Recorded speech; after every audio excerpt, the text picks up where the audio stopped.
Hello, Friday night flighters. Welcome to another edition of our wine tastings from the cellar here. It's great to be back with you.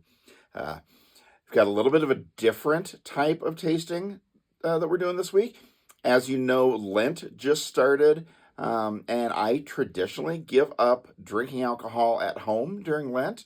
So this kind of goes against that, right? Well, not really. What we have before us is 4 non-alcoholic wines or alcohol removed wines. These all have gone through a process that that lowers the alcohol content to less than 0.5%. So barely traceable at all alcohol content. How do they do that? You know what? I was going to go into all that. There's 3 different ways. They can do vacuum distillation, reverse osmosis, or use a spinning cone technology.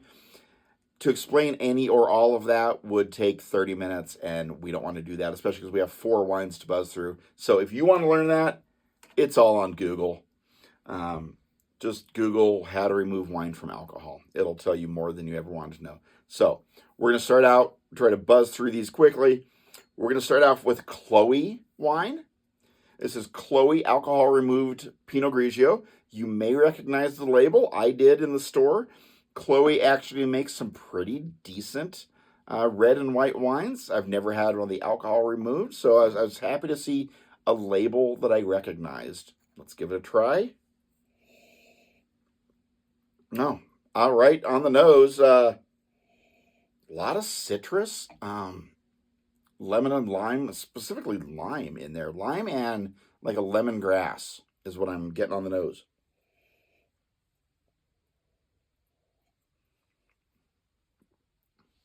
Oh, that's sour. It's uh, it's very dry for a Pinot Grigio. A lot of sour notes, apple notes, like a green apple, Granny Smith apple, or even let me see. It actually takes me back to being a little kid and eating crab apples straight off the neighbor's tree. So it's that kind of sourness. It's not bad. Um, in a pinch, I would drink this. This is definitely servable, definitely drinkable. More fruit notes in it than a traditional Pinot Grigio, but really not bad at all. Way to go, Chloe. Um, Next, we're going on to Odd Bird. This is a GSM Grenache Syrah Mourvedre. Full disclosure, actually tasted this wine a couple weeks ago when I was first kicking it around in my head of doing a non-alcohol wine video.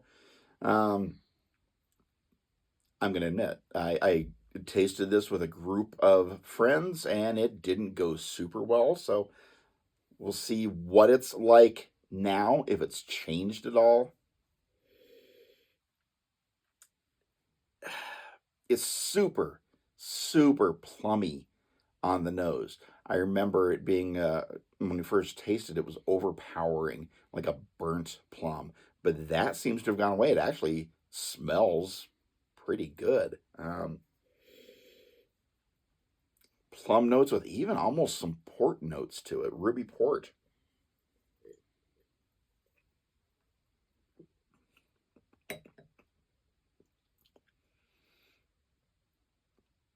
I've got to say, letting it sit for about a couple weeks with the cap. These are all screw caps with the cap on it tight.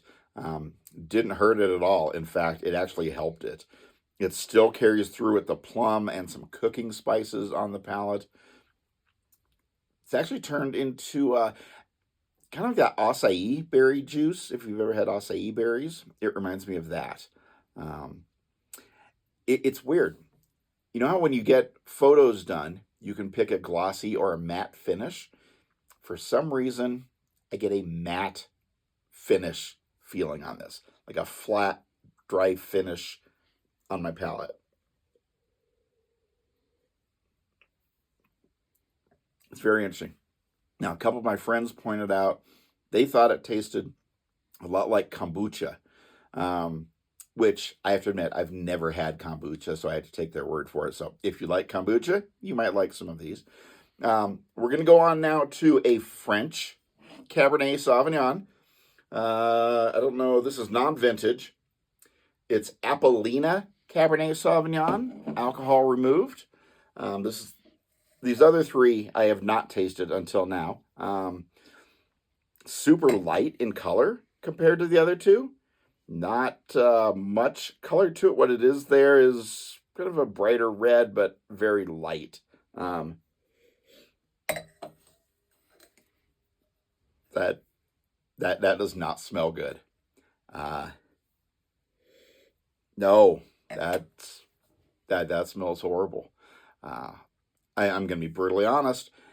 What it makes me think of first thing is a restaurant dumpster. I know that sounds horrible, but the smell of kind of, honestly, some rotting food, some rotting or old coffee grounds and grease, that is not a pleasant smelling wine.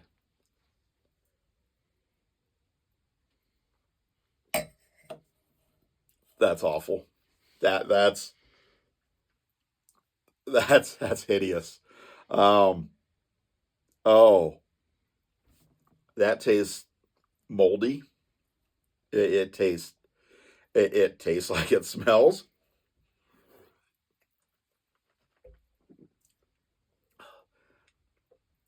moldy. If there's any berry or fruit to it, maybe rotten cranberries. Um, one more try. I'll always try it one more. No, that that is absolutely undrinkable. That that's not even staying in front of me. That's horrible. Uh, oh, we got one more to go.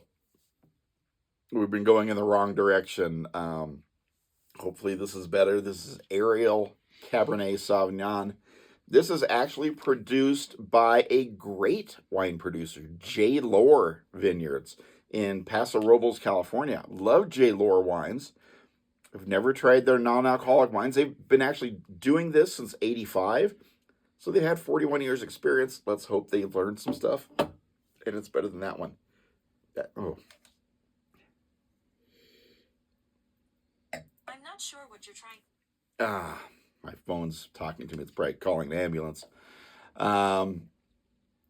It smells better, but it does not smell good at all.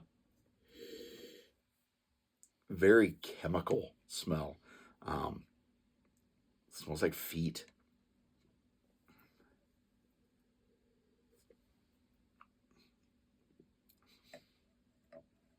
I'm going to say it's better than the Apellina.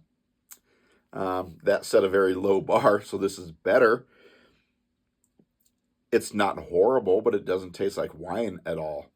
If anything, it reminds me of that POM juice, POM, that you can get at the grocery stores.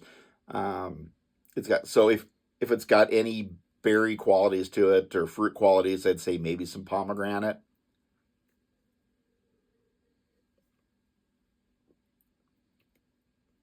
It's not the worst, but I definitely won't be buying any more of it. On this side, the Oddbird, when we first tasted it, I thought it was pretty bad, but it wasn't anywhere as bad as these next two. It's okay. The Chloe, the white wine, that was actually pretty good. That will be the only one of these that I'm actually going to drink, I think. So we are 3 days into Lent, and my overall conclusion with this is Lent can't end soon enough. I hope you all have a wonderful Lent, a great weekend. Get out there. It's going to be a little cooler this weekend, out of the 70s. Let's get back to those 70s for February. I like those. Whatever you're drinking this weekend, enjoy. Be safe. Have a great weekend. Cheers.